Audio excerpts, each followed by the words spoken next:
হামলা করে আপনি আমার অফিসে নিরাপত্তা দিতে পারেন না। আচ্ছা, আমরা তো জানি না যে এত সকালে অফিস খুলবে। আমরা তো কেন আমরা প্রতিদিন তো অফিস করি না না, আজকে যে এত সকালে কেন খুলবো না? আমরা জানি না। বিশেষ করে আমরা আমরা কোনো রকম এত সকালে খুলবে। আমরা তো সবাই কালকে সবাই ডিউটি করছে সারা রাত, আমরা পেট্রোলে ছিলাম। আপনার খোঁজ না পেলে এখন আপনি বলেন আপনার অতিরিক্ত পুলিশ রাশেদ হারিয়ে যাওয়া মানুষ ও ফেল করে চাকরি বাকরি গুছিয়ে নিয়ে চলে যেতে পারে। আমরা কোথায় যাবো বলে? আমরা তো কালীগঞ্জের মানুষ, আমরা তো এখানে থাকবো।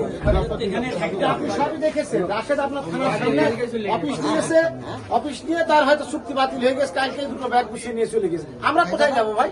আমরা তো কালীগঞ্জেই থাকবো। হ্যাঁ, আমরা কোথায় যাবো বলে?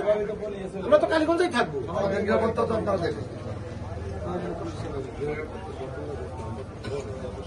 না এটা বিষয়টা হচ্ছে কি, পরিষ্কার ভাবে আপনি যদি এখানে থাকেন বাস্তবে, যে সবই আপনি দেখেছেন বিএনপি কারা করেছে আপনি আসার পরে।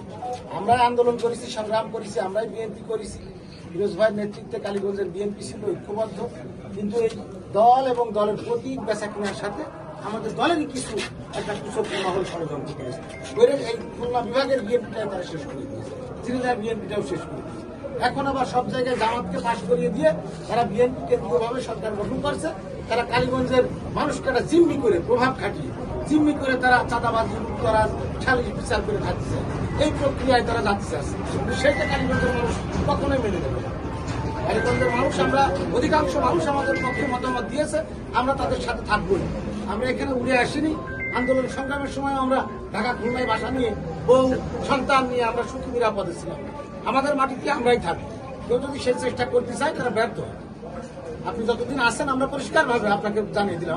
আমি ইলিয়াস রহমান মিঠু বললাম, এফপিসির প্রধান এজেন্ট হিসেবে। পলিটিক্যাল ব্যাকগ্রাউন্ড দেখেন, কারা আমাদের এখানে হামলা করেছে, তারা কোথায় ছিল, ফিরোজের সাথে কারা ভোট চেয়ে বেড়া হয়েছে, রাশেদের সাথে কারা ভোট চেয়ে বেড়াচ্ছে। মানুষ তো ভোট সাথে গেলেই ভোট দেয় না, একজন প্রার্থীর সাথে কারা আছে তাও তো দেখে না।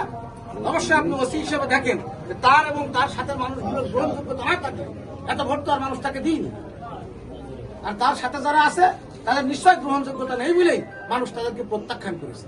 এখন যদি মনে করে যে বিএনপি বেসে আবার কালীগঞ্জে আইন শৃঙ্খলা পরিস্থিতি নষ্ট করবে, চাঁদাবাজি রামরাজত্ব কায়েম করবে, সেটা কখনোই আমরা হতে পারি না।